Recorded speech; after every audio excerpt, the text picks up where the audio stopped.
And joining us now on the Medi-Share guest line is Brad Johansen. Since 1983, Brad has been a broadcaster. He's been a TV anchor and reporter and a play-by-play guy in the NFL, college football, college basketball, college baseball, and along the way, he has won 21 Emmy Awards, more than 50 journalism awards, but more importantly, he is a follower of Christ, a husband, and a father of four. Brad, thanks so much for joining us on Unpacking It. How are you? I am so good. Thanks so much for letting me join you. I can't wait for the chat. Like I said, I'm not sure I'm worthy of a lengthy chat, but we'll see if we can fill some time to make it worthwhile for someone. Absolutely. Well, we'll look to encourage sports fans today. But before we talk about your faith journey and even your broadcasting journey as well, uh, I did a little play-by-play in college. So I did football and basketball. But the fact that you've done all these different sports from a play-by-play perspective, I'm curious which one is the most fun, which one is the hardest. How have you kind of navigated the different sports and the strategy that it takes for calling each one? Golly, most fun.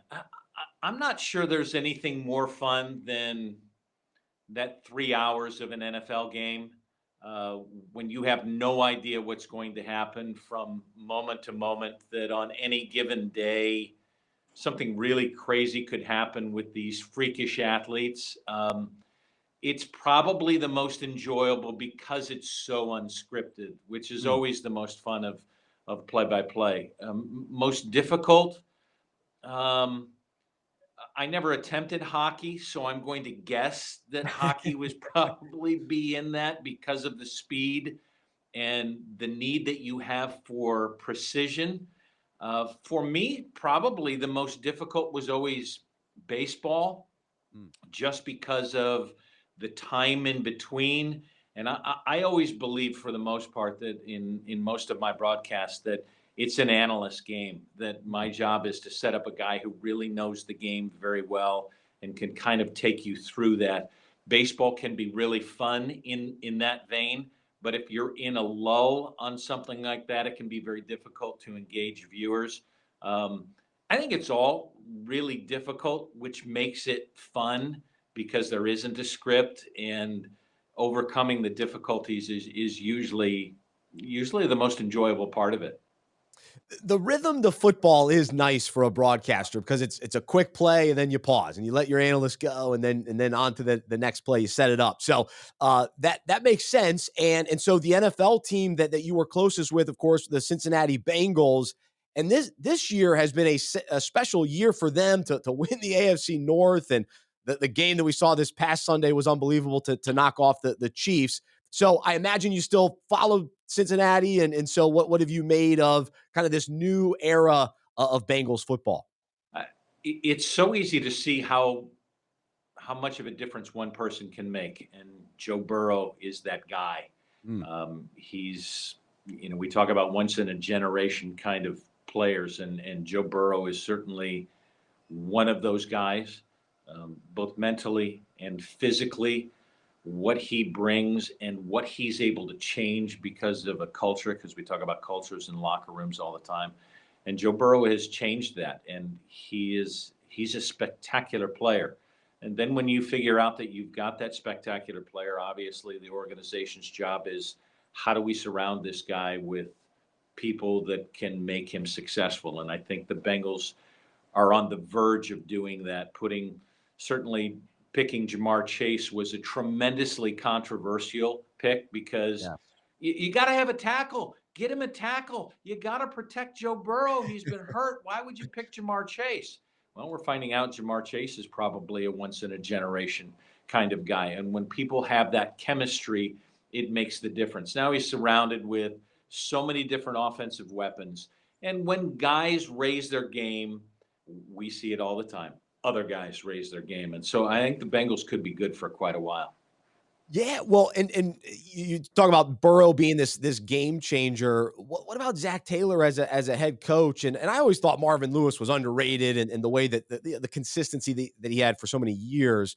But what has he maybe brought to that team that you've noticed that's maybe a difference? Well, I think that's a situation as well. Certainly when I was there when Marvin came in. So I was doing the radio play-by-play when Marvin came in, and he drafted Carson Palmer as his first pick when he came in. And I will tell you that Marvin Lewis completely changed that locker room, completely changed that organization and said, "Hey guys, you're not doing things the way things need to be done in the NFL." So things, when Marvin came in, changed drastically in Bengal days. And I think Zach has been one of those steady, calm, um, stay away from a lot of the headlines. He's been tremendously criticized in his time, and yet he believes in a process. And I think that process takes a long time in playing itself out, especially in an organization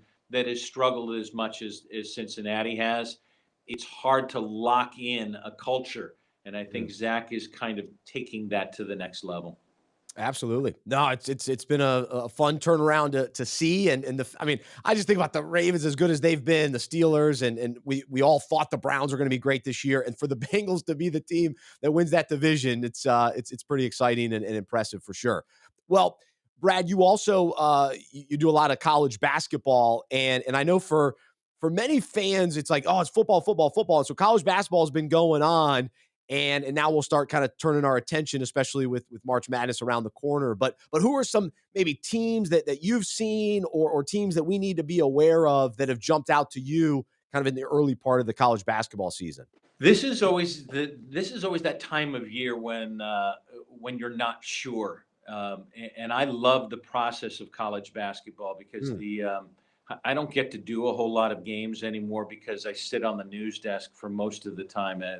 The tournament that I did was the Emerald Coast Classic down in Destin, Florida, with teams that probably nobody would have paid any attention to. An LSU team that came in and said, "Well, this isn't a team." Well, the LSU won the tournament. They played a Wake Forest team picked way at the bottom of their conference, and Wake Forest has shown. So I'm giving you teams that people will go, "You're not talking about guys that can win the national championship," but this is a situation now in this time of year Mm. when teams find themselves. Um, Penn State was in this tournament where people go, "Oh my gosh, it's not a basketball school," and it hasn't been a basketball school. The fun of this time of year is finding out how coaches make teams gel and finding out teams that you didn't think going in. I've never been a huge what if guy, so I don't love all the predictions. I wasn't a huge fan, although I had to spend a ton of time on the NFL draft on who's going. I just want to play the games. Play the games and let me find out because in what you're doing, all the guessing doesn't mean a whole lot. So I like watching teams grow at this time. I'm not sure I'm necessarily answering your question, Oh, it's good. except Yeah. for the fact that I love watching teams rise above where everybody thought that they could go. And I think that there are so many now, especially in what we're dealing with NIL and transfer portals and coaches moving on quickly, players deciding this isn't for me, I'm done. It didn't work out the way I wanted it to. To have these teams towards January and February figure out who they really are, and players realizing that they had a lot more than what they thought they had because they finally got set with the right coach. They finally got set with the right trainer. And teams gel at this point that you wouldn't think in January or February would have any chance. And then we have those Cinderellas arrive in March because of what's being done right now. So I just like I love watching it. the process. That's a great perspective, and also just even hearing the name like Penn State from a basketball standpoint. I think in today's college basketball, it's so wide open, and the way that we saw Baylor win it last year, and Gonzaga being in the mix the way that they are, it is such a wide open sport. And even at the highest, to actually win the championship, which is fun. Whereas we know Alabama is going to win in college football every year, um, but so I do love that. And I'm actually a Duke fan, so Duke gets to be in the mix as well with Coach K's final season. But anyway, that's a great. I love that perspective on the process, and the way teams are really, they're formulating the run right now. So that's good stuff. Well, Brad, I do want to hear more about your personal story, and especially from a faith perspective. And so when you look back on your faith journey, what have been some of the pivotal, whether moments or seasons of life, where ultimately that drew you to Jesus, and then since then continuing to choose to follow him? What are some of those key elements that jump out to you? It probably goes back to the difficulty that I talk about in overcoming when you're doing play by play, and that's kind of the life thing. I mean, I accepted Christ um, earnestly when I was a teen, probably at 16 years old, and had always grown up in a church, but I hadn't really understood what following Jesus was at that point. And I think I became a huge Bible thumper. People thought I was probably crazy because I had the light bulb go off for me, and I was just really, really seeking. And I had probably decided I wanted to go into play by play, into sports broadcasting when I was in fifth grade, and followed that path. And then I was going to go to college, and I was going to be in a very secular type of job in doing sports and in working in national television. That was my goal. Um, and yet I was going to be a Christ follower. And I think I lost in a lot of ways along that path my goal of seeking Jesus. And I was really seeking more of how could I become famous? How Mm, could I be noticed? How could I be popular? How could I be the best that people would talk about me? And I think along that journey, I lost my way multiple times trying to figure out who I was and whose I was. And it became so much more about me that I got off path a lot. I've been doing this now almost 40 years, probably 40 years now. And um, the path that I thought that I was going to take mm, isn't anywhere close to the path that I ended up taking because I became, I think, very selfish, very self-centered, um, and I knew where I wanted to go. I knew what it looked like, and what that looked like probably took me off the path of really chasing love and understanding how to love other people and make other people more important than me. mm, And so I knew that I was going to be a play-by-play guy, but that play-by-play stuff ended up taking so much time away from my family mm. that I had to make other decisions about how I was going to continue to work in television and in storytelling. And it's kind of led me to this spot right now where um, I hope that in the moments that I get, that I can somehow tell stories that make people say, ah, I'm not alone, Mm. or I didn't know, or that makes sense to me. And that's a challenge every day that I go through now.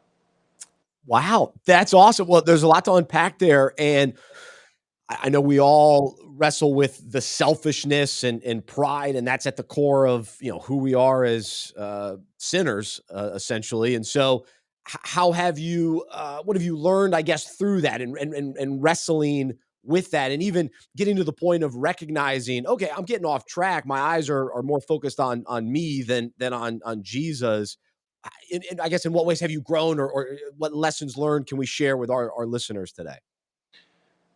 I'm still in the process. That process doesn't end. Amen. I think what I was looking for in the beginning was I have a destination, and the destination is to become as fantastic as I can on television or on radio.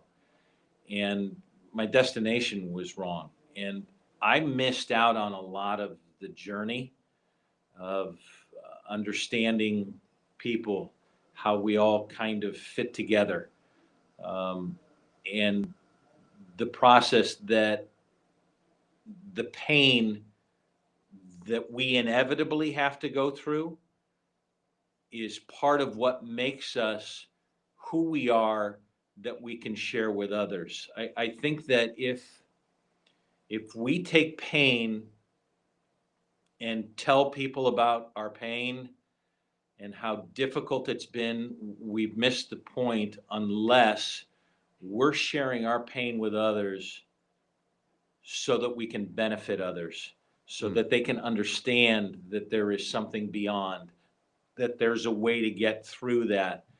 And I think I took so much of it on without sharing and helping, Mm. that my goal now is our pain is pointless unless we use it to help other people. And that's part of the journey that I'm on now.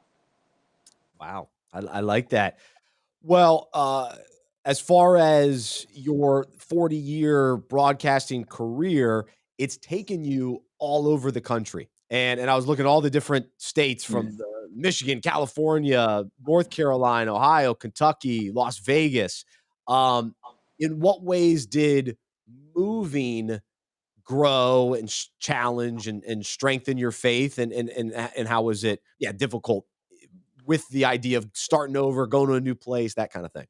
Well, I mean, I moved a lot when I was young. When you're young, you can do that and it doesn't matter. I couldn't wait to climb the ladder. So Mm.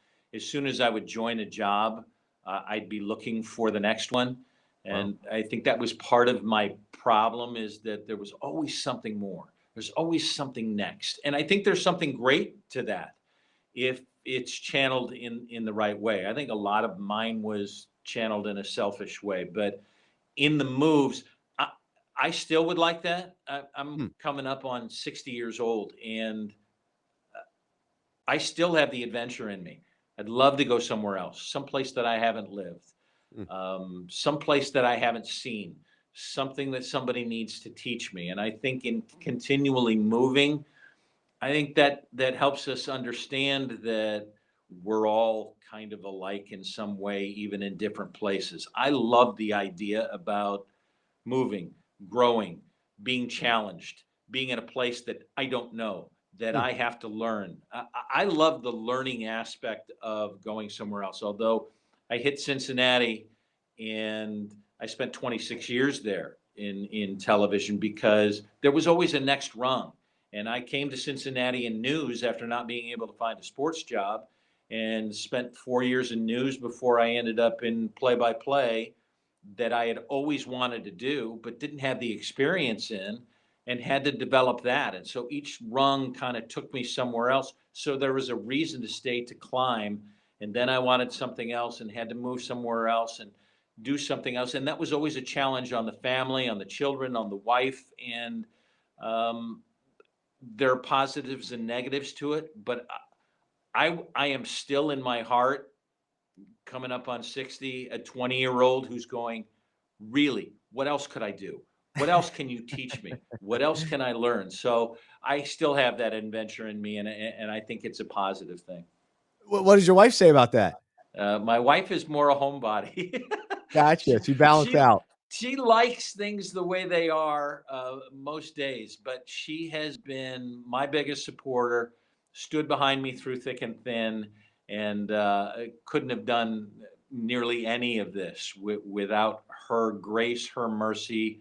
And so there's you've got to adjust, right? It's not just you, so it's figuring all of that out. That's right. Well, so how many years have you been married, and what kind of, I guess, stage of life are you guys in right now with your 4 kids? We just passed 23. Two of them are ours, two from a previous marriage, and so I've got all the way up to 32, who's living in Nashville, and my second son is in Atlanta and married, and just provided us with our first grandchild, who's 1 year old.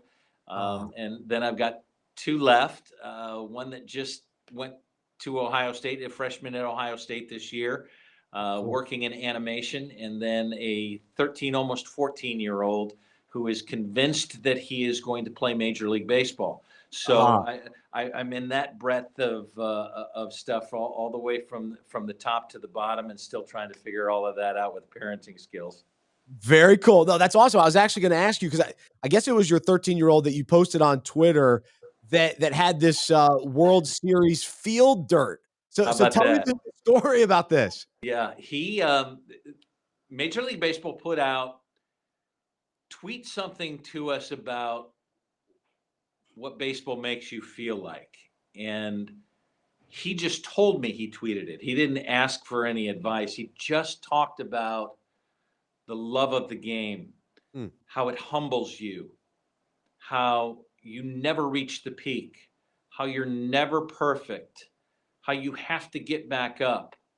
Um, the feel that you have of being on the field, of being part of a team, of trying to raise people's level. And I was, wow, this is fantastic. And Major League Baseball tweeted back, we're going to feature your tweet in the World Series. So his tweet got featured, and they put his tweet in a spot in the dugout during the World Series.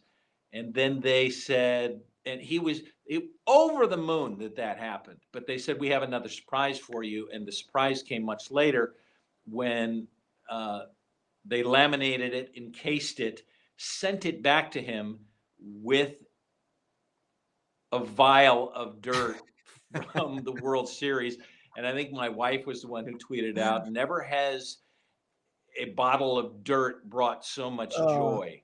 And that's how what it cool. is for him is, and I would say this about him. We never were sure that he was going to be an athlete of any kind, but when he decided this is what he wanted to do, all he does is work. Hmm. And we know how few people actually make it to the major leagues. But when you enjoy the work Hmm. and the work becomes part of your love, it's no longer quite work. It is just part of the process. And I love having a 13-year-old who loves the process. Wow, you've mentioned that word process and journey a couple times, and I think that's there's a lot to be said about embracing that, and oftentimes we don't do that. So, Well, I um, think it's because we continue to say, I got to get to my destination. I got to get to my destination. And there really isn't one until hmm, it all ends. hmm, And so I think the process is part of getting to the destination where we know it's going to be better in another world, beyond what we see right now, beyond what we understand.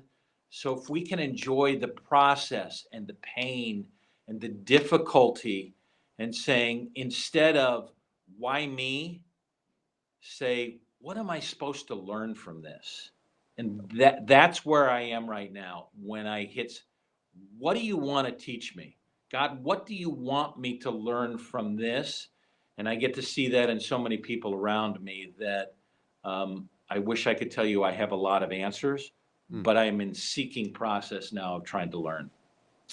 That's cool. No, I love that. What a great story about your son. And I'm a big sports collector, and you see all my little trinkets here. But the idea of baseball dirt, that's a cool. That's a unique Yeah. item to have. I know I don't have that laying around here, so that's good stuff. Um, well, the other thing I was curious too. So you've been in all these different cities. You've lived in different cities, and part of play by play, traveling to different cities. Are there any highlights or what jumps out that you mentioned? People are the same, and you find the commonalities in different parts of the country. But what are some of the unique elements that you experienced along the way? Wow. You deal with it. The first thing that pops up in my head is quite strange that you understand the traffic differences around the country. Huh? Um, that Interesting. your driving distance, right now I move back and forth. So um, because of where my wife teaches and my son goes to school, I have more than an hour commute to and from. Mm, And I've found the peace of making purpose in wasted time. Mm. So I'm learning about audiobooks a lot more now, Okay. about devotionals now, so that the time that we have is spent in purpose. Mm. Um, that's not for a part of a country, but it's for a part of a circumstance. So Yeah. I love out west because I love sunshine. I love sun makes me happy. And here I am living in the Midwest and it's winter most of the time, but the sun Uh, makes me happy. I like the sun. I like um, I like different. I like waking up, and I know a lot of people in the West. Well, I like it because it's always the same. It's always sunny. But I think there's so much difference in moving back and forth, and I like the travel of being in one place and having to go to another place, which play-by-play necessitates, to get you to a spot where you go, I'm in someone else's world now. And I like that idea of always having to put yourself in someone else's place to try and figure out what they're going through. I love that process. that's a great perspective. That's very, very interesting. And I live in Charlotte, and so we get 4 seasons. So I like that element too. I love when it's cold and it's the winter, and I want to put a sweater on, and then we know it's hot in the summer, and we embrace that. So, Lake Norman is one of my favorite and my wife's favorite peaceful places on earth. oh, great! I'm not too far away. I So love it. I've got an uncle that lives Bring on us Lake on Norman. out. There you go. Come on down. So you mentioned audiobooks and making the most of that time in the car. I'm always curious, what people listen to and what has been maybe something impactful recently that you've heard, either podcast, audiobook type of thing. Goodness gracious, you're going to do this to me because I just did a Uh-oh. podcast this morning. I listened to, for whatever reason, I turned on Bob Goff's Yeah. uh, Dream Big podcast this morning, Love Bob. with Becca Stevens, who runs a woman's home, and it's not necessarily a woman's home. She now has 100 places across the country, Oh, wow. um, with people who have been abused, who have been trafficked, Mm. and finding places for them. And it's not just for you to stay for here. You stay for 2 years. And I was listening to some of the changes, and Bob is so down to earth on Mm. just The loving best. people. And he kind of within this podcast, which is kind of ancillary, but he says, I always loved cows, but I didn't know anything about cows. So I figured I couldn't have cows, but I just got cows. I figured all you need is a trailer. So I got cows. And now I got 8 cows out here, and I just go out and pet the cows. And I Oh my realized goodness. that sometimes we don't give ourselves permission Mm. because we don't know anything. Mm. And the permission's already been given to us. Go ahead and try. Go ahead and fail. And I still don't know a whole lot about cows, but I love them. And Mm. I got them here. And I think all of us need to give ourselves permission to not be okay. Taking me back to one of my interviews with Nightbird, who was on AGT, who came up with the viral song, It's Okay Not to Be Okay. And Mm. I think in this time when we're all searching for, can we go back to normal? We should be searching for, how can we make it better? How can we make it better for somebody else? And do we have permission to do something that we really love to do and fail at it and try and figure out how to make it better in the midst of that? And yes, you have permission to do that, but I think we're all living scared. And Mm. that came on top of the devotional that I was reading with Rick Warren this morning, Mm. on how we always used to be afraid of shadows when we were kids. And he says shadows don't hurt us. Mm. And shadows always are bigger than the actual thing that's making them shadows. Mm. So if we can stop being afraid of the dark that really doesn't hurt us, take us out into the light to do something that we have permission for, which includes failing once, twice, 3 times, 7 times, Mm. then we get a chance to grow and continue my favorite word, I guess, this morning, continue the process. Continue the process. Man, well, let's end it right there. We brought it full circle. And even it's cool to hear just how you read a devotional with Rick Warren, listen to a podcast, Bob Goff, and God opens your mind to connect the dots, and the Holy Spirit works within you to do that. So I love when that happens. It happens often, which is cool. So Brad, great to meet you and have you on Unpacking It today, and really appreciate you sharing some stories and sharing part of your journey with us. And thanks for being open and honest, and appreciate the time. Well, I can't thank you enough for what you're doing and continuing to do in sharing his message with so many different people. Absolutely. Well, thank you so much. There's Brad Johansen joining us here on Unpacking It, presented by Medi-Share.